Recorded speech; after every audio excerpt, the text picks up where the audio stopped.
great to welcome you, Ben. It's very good to have you here at the Dexory Central Headquarters, and I'm very excited to be speaking about some of the very exciting artificial intelligence topics today. Thank you for having me. It's great to be here. So I think there's no secret that in 23, artificial intelligence has been one of the biggest topics of discussion pretty much at the global level. How do you see the shift of focus for companies and shift of focus for people working in the field transitioning from 23 to 2024?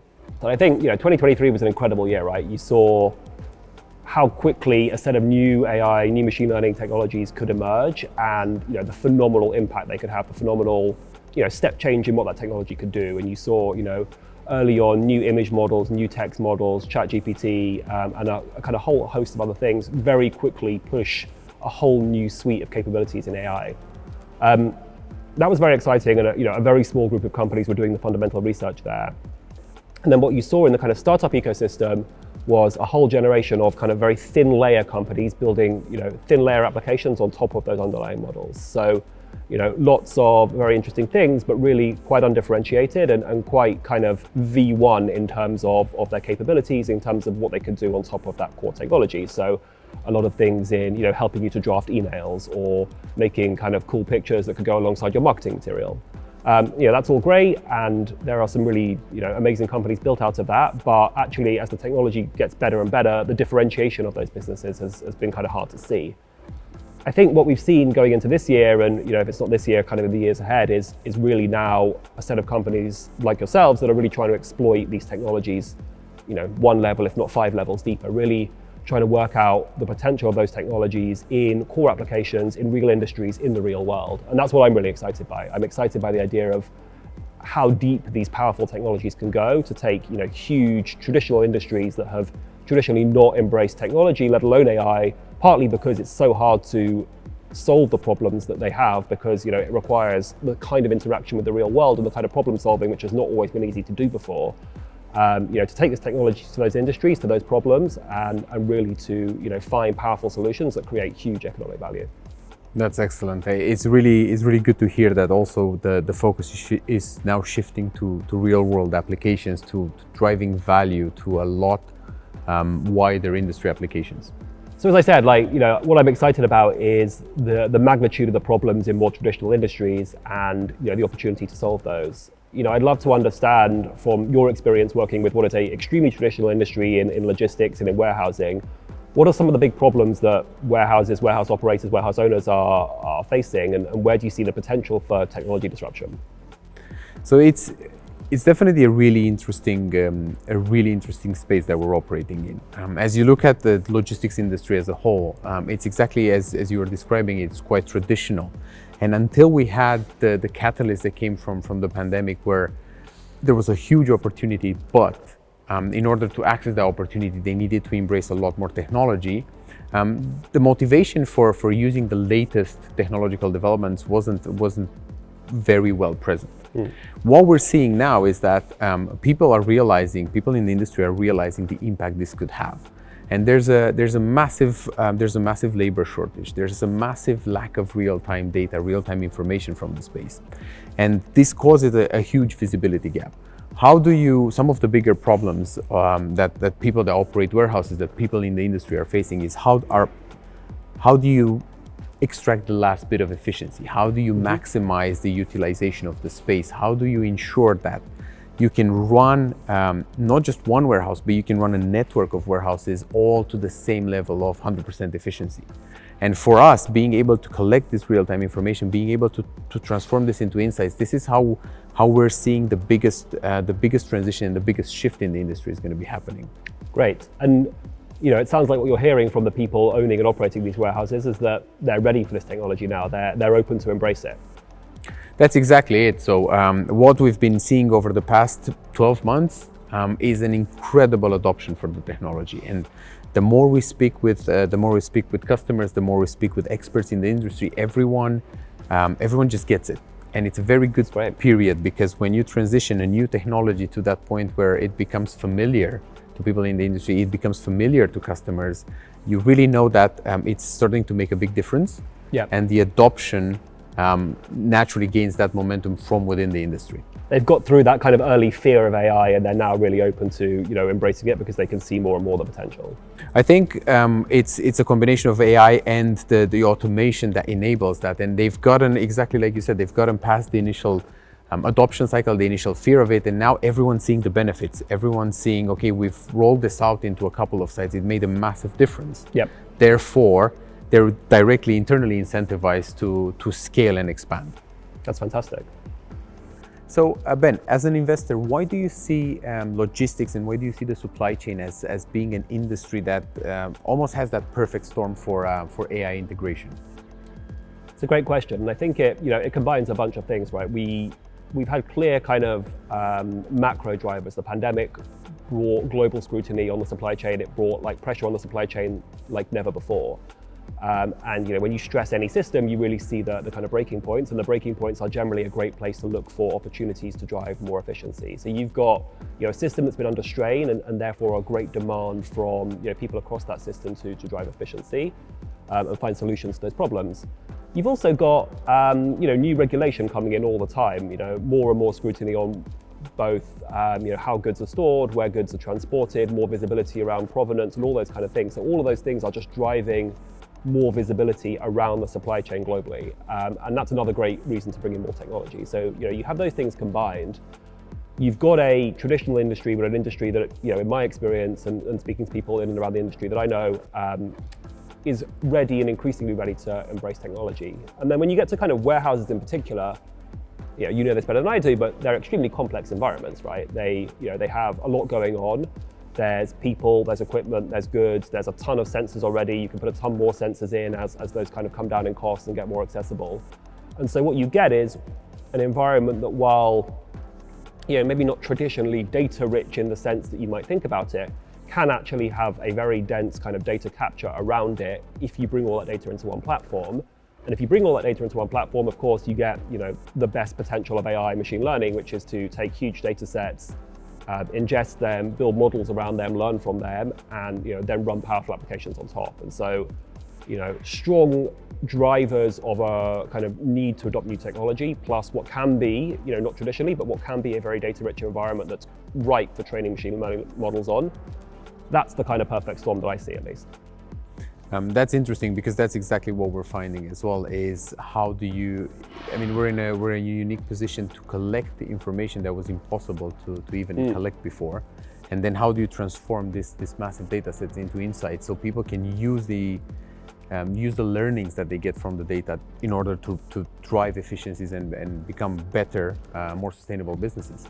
Yeah, and that's one of the biggest challenges, right? Like when you think about AI adoption, AI is great as a technology in itself, but what it requires behind it is fantastic work taking the analysis and turning that into insights, things that are actionable to the businesses, and really people who really come deep from within industries really understand that kind of context, but also have that commercial view and a very strong product view, and can combine all those things to build products for the industry that speak the language of the industry, but that distill insights so that you're not trying to present kind of the raw output of technology to a business user who's not used to and kind of able to deal with that. Yeah, that's exactly it. The data is great, but it's what you do with it. Yes. It's the data insights you can derive from it that really kind of move the needle. No, exactly. You've obviously spent the last year or 18 months traveling around the world, meeting with the people running and operating warehouses, both at the site level and also the people running the kind of multinational businesses that are kind of running massive estates of warehouses. And based on that, I'm sure you've heard a lot about and kind of gleaned a lot about how AI and machine learning can revolutionize warehouse operations. So we'd love to hear a bit more about what you've learned and kind of how you're thinking about that. So that's very interesting, because I think in the tech world, we look at AI, we look at machine learning, we look at the latest algorithm development, the latest progress in the field. But to apply this to the traditional world, to the non-tech industries, I think one of the key drivers is how do you get the data, how do you get the information to be able to start training the systems, but also to start optimizing, start making the business decisions. What we've seen is historically it's been really difficult to have a very granular access to this information from warehouses, from the wider supply chain, supply networks. Yep. I think over the past 12, 18, 24 months, this has started to change. A lot of the new technological adoptions, a lot of the speed at which the industry started embracing new technology meant that they started to have access to the data. And what this means is now they have access to making a lot better business decisions. Now they are looking at transforming their operations, being able to move learnings about. So it's not so much about, okay, I have a network of very efficient warehouses somewhere in North America. How do I then move these learnings to other parts of the world, to other territories? I think now this becomes democratized. Okay. One of the big drivers that we're seeing with the latest developments in AI, with the latest developments in data capturing and real-time information is it becomes very easy to train someone. It becomes very easy to move these learnings from one area to another, to understand very deeply what drives efficiencies in that part of the business, and then to be able to run your entire operation, your entire network of warehouses, all your locations at the maximum operational capability. Okay. And do you see any sense of data overload in any way? Like, you know, as people get more systems, more sources of data, they don't know what to do with it, or you know, it gets fragmented, and they'd love to have it all in one place. So that's a very good point. I think data fragmentation is a real problem. You can have a lot of information in multiple parts, in multiple systems, but how do you bring that together in a single source of truth? And more importantly, how do you create these unified data sets that allow you to learn, that allow you to train your systems to make the best business decisions? So it's not so much, I think we're seeing a big shift in the industry as well. It's not so much about, let's just gather as much information as we can. Okay, that's fine, you know, that was the initial period, but now it's about how do we gather quality data? How do we unify our data sets? And then how do we drive the best business decisions from insights that we can learn from this data, from this information? Right. Ben, in your view, how from the other side of the table, how are you seeing the industry shifting, and what are the key traits for a company to be a category winner in the AI space? I think the truth is that to be a category winner in any space requires, you know, a core set of competencies, right? It requires a deep understanding of the industry you're operating in. You have to be able to speak the industry language. You have to have spent a significant amount of time with people in and around that industry, and you really had to have a strong feel for the problems. And then amazing product expertise and amazing product kind of vision that means that you can take the industry problems and then, you know, not build the products that they say they want, but build the products that, you know, they actually need, and the best kind of products to solve those. So yeah, that's the core of building a category winner in my mind. When you add in AI to that, I think you need a few things. You need technical people who are really on top of the technologies, really understand them, and know how to make the best of what's available, and then complement that with additional expertise to kind of tune things or kind of focus things on the industry problems. Plus, you need people who understand how to use and operationalize AI in a way that's kind of effective in the real world. And I think that it's a really interesting kind of trend or a theme is AI in the real world is not the same as AI in a lab. And, you know, the people who've spent their whole careers necessarily kind of researching AI have not always had to deal with, you know, what happens when your data's incorrect or your data's very polluted, you know, or even, you know, in computer vision, autonomous systems, you know, what is it like to work in an environment like a warehouse, which can look like one thing one day and one thing the next day, and where, you know, you can often find things that weren't in your training set. And so, you know, people that are deeply experienced in taking this technology and applying it into real world situations, you know, are also key. So, you know, it's that combination of things. It's deep industry expertise, product vision, technical people who are really capable of understanding the technologies, but also then capable of applying that to the, you know, the product vision, the product roadmap in a way that kind of builds robust AI for the real world. We've talked a lot about now the kind of problem and the opportunity here in warehousing, logistics, automation, AI. There's lots of companies that are doing interesting things in and around that with different combinations of hardware and software and taking different approaches to the kind of problems they're solving. What sets Dexory apart here? I think it's a very interesting application of the technology that we have created and how that meets the industry's problems. So one of the unique opportunities we had when we looked at solving some of these problems is we had the opportunity to take a step back and actually say, okay, how do we create something that holistically solves the problems for the industry, and what does that need to look like?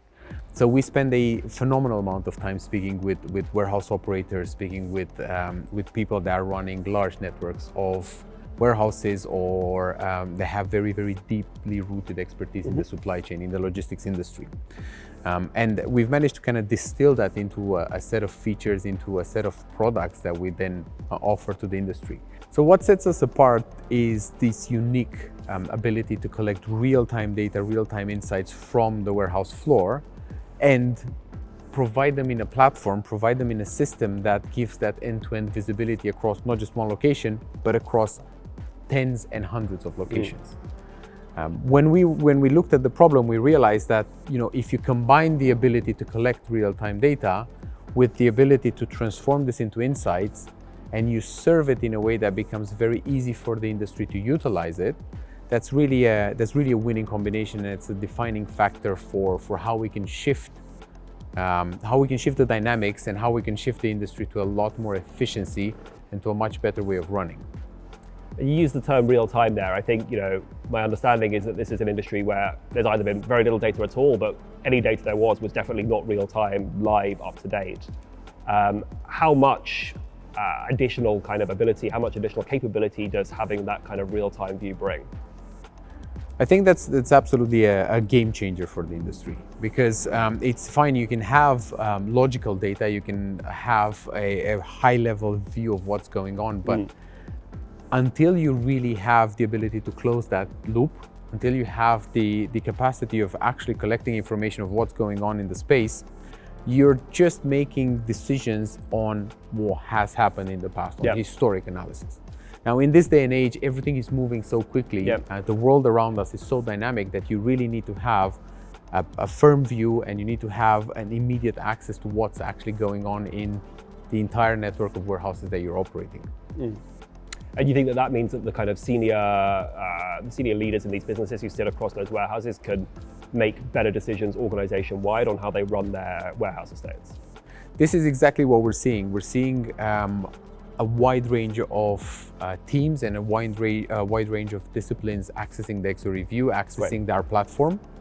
And they derive different value. You know, someone that is very focused on increasing their specific operational efficiency will look at a certain part of the data, a certain part of the information. And someone that's looking at generalizing these learnings and moving 100% efficiency across 10 or 100 warehouses will then be able to derive a different type of value from the operation, different type of value from the platform that we're providing for them. Yeah, so it sounds like you make yourself integral across their business at, you know, all different layers and in all different functions. Yes, exactly that. And there's different modules that allow you to go into specific information or specific parts of running the operation, of running that business. Great. So with this incredible real-time data you have access to, how are you planning to use AI to increase the capability of the DexoryView platform? So being in this unique position that allows us to collect this information and scan these huge warehouses on a daily basis. I mean, we can scan 10,000 pallets in an hour. We are using the data we're transforming the raw data that we get into immediate insights. So one of the big drivers of value that AI can bring to the industry is it allows you to have access to the information pretty much on an hourly basis, on an immediate basis. So the fact that we use autonomous robots to collect this data means no one has to go there, no one has to worry about how it's getting gathered. And the fact that we can deploy artificial intelligence systems and algorithms on top of it means all this information, they're huge data sets, it gets transformed into insights, and it tells these businesses how to immediately fix their errors on an instant basis. And that's the kind of the first stage. I guess this technology can continue to provide more and more business value in kind of more and more kinds of analysis and more kinds of application. Maybe you could share a couple of other kind of things that are in the lab or that you're working on for the potential of DexoryView in the coming months and years. Yeah, I mean, absolutely. One thing that we really like to do here at Dexory is work very closely with the industry. So I think it's very important not to lose sight of the fact that all the product and all the features that we're creating need to drive immediate value to the end users, to the industry. So we started by having the ability to gather these huge data sets, this large volume of information. Now it's about how can we use this to not only drive immediate value on how to optimize the operation in the very moment that's applicable, but also how can we create a far more resilient industry? How can we create a far more resilient way of running warehouses, a far more sustainable way of running warehouses? Yep. So what we're looking at is, okay, if I have a very, very good understanding of how to run a certain type of warehouse, I can move these learnings. I can then look at optimizing my entire network. I can move my optimization systems from a very well-run warehouse in Europe to similar type of warehouse in North America. I can then look at optimizing the space availability, optimizing the space, optimizing the warehouse I have for a certain type of product, for a certain product range. Yep. And where AI plays a crucial role, it allows you to do this at the click of a button. Yeah. So realistically, you could have spent months, if not years, going through this volume of data. Yes. But now you can do this literally within minutes. I think there's very specific applications for what we're doing and how we're utilizing the both AI technology, but also how we're applying it based on the large information that we gather. So if you take a single warehouse as a unit, you can look at, okay, I have all the information of what's going on with the space. I can immediately look at optimizing the utilization. I can immediately look at closing that visibility gap so I know at any single point in time what is going on in the warehouse, how are my goods being sort of like stored, how is the environment around them evolving, and then I can adjust without any further delay in order to make sure that the efficiency of the operation is 100%.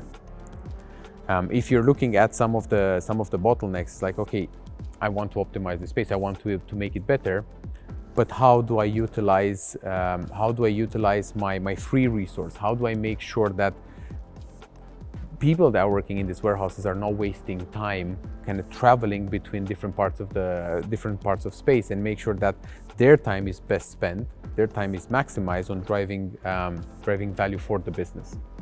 And let me give you a more concrete example. When you look at the warehouse, you have, let's say, you have the same type of goods across 20 locations. Mm-hmm. Having that visibility, knowing exactly how much space, how much volume they occupy, you can cross-consolidate. So instead of using 20 pallet locations in a warehouse, you can then cross-consolidate across 5, mm-hmm. And therefore you free up 15 pallet locations. That's, when you scale this up across 10, 20, 30,000 pallet locations, you free up a significant volume, and therefore you can put a lot more goods through the same space, basically. You can look at pick face availability of products. So using this access to real-time data, real-time information, you can ensure that you never miss a pick. So you never waste people's time going to a specific location just to find that that location is empty. They don't have the product available to pick, and therefore they can't fulfill the customer order. So not only that we drive 100% efficiency for that specific warehouse, but we can drive 100% customer satisfaction, and that's a very, very important factor in today's industry, in this day and age. Very powerful. When you speak to decision makers, customers and potential customers, how are they thinking about justifying spend on new AI technologies? It's an interesting point because it's new technology. So and the challenge with new technology is always that it's hard to benchmark because it is so new. And what we're finding in this space is that people look at it in the same way they look at any kind of investment. At the end of the day, it needs to drive ROI for the business. It needs to really move the needle, and the expectations are also very, very high because it's such a trendy topic and such an exciting technology. So they see a lot of impact in other fields. So it becomes very important to manage expectations, but also it becomes very important to drive immediate value. So it's new technology, fine. You need to have a very solid ROI case for it. You need to have very, very sound business reasoning for deploying new technology, especially in the logistics industry. It's focused on efficiency. It's focused on bringing technology, bringing products into the space that will move the needle, that will drive a business impact. So what we're seeing is customers want to see very, very clearly how this is going to make their business better. At the end of the day, it's a pure commercial decision. It's probably an industry where people tend to do less trials just for the sake of doing a trial. They want to make sure that the KPIs are very well set. So when you bring a new technology into the space, it makes a difference to that space. It makes a difference to the wider business. It makes the business better at the end of the day. Okay. And what are the best kind of data points you have that you share with customers when you have those conversations that convince them that you're going to provide value with the DexoryView platform? I think for us, one of the big drivers is the speed at which we can turn around value-driving insights. Okay. So the fact that we have an autonomous robot that we install in a warehouse, but within 4 or 5 days of the installation, we can start showing them how that warehouse, how that space is performing, is of massive impact to the way customers look at our technology. The fact that we can offer them a platform that allows them to aggregate data from multiple sources, then they can leverage new technologies like AI to extract insights from this. It's a complete game changer for them. So these are some of the points they look at. Okay, fine, you have the business ROI, but we can prove that this business ROI materializes in absolute record time. Fantastic. So it's both the quality of the insights, but also the fact that you can get them up and running and get those insights out for them and in front of them so quickly. Yeah, speed is very, very important. And this is interesting because we are working in an industry that relies on speed, that relies on same-day deliveries, that relies on instant fulfillment of orders, so immediate customer satisfaction. It's great. How do you feel that AI and the latest technologies in the space can really transform warehouses into agile, intelligent hubs of productivity? I think what's incredibly exciting is the technology has moved so far in the last 18 months, the kind of core underlying AI technologies. But it's not stopping, right? It's going to keep improving. It's going to keep improving in its capability and what it can do and the kind of analysis, the kind of insights it can provide. And so as long as companies like Dexory support warehousing and logistics in turning them from data poor to data rich environments through data capture devices and sensors and all the kind of things that build those kind of rich data sets about warehouse operations, then AI will be able to do all the things we've spoken about, all the things it can do today, but also so many more things that we might even not be able to imagine based on where the technology is going to get to over the next 1, 2, 3, 4, even 5 years. Yeah, I totally agree with that. I think we should always remember that it's just a starting point. Now this technology is becoming mature to the level that it drives industrial applications forward, and we're literally just getting started. So I think being able to stay ahead, driving this data-rich environments to the next level, being able to collect the next level of information from it, is really going to give birth to a lot of new applications. I think that's one of the most exciting bits from where we're looking at this. Me too. It's definitely just a starting point. Fantastic. Ben, thank you so much for joining us today. It's been great to have this discussion about where we can take the future of AI. It's been a pleasure having you here. Thank you for having me. It's been great.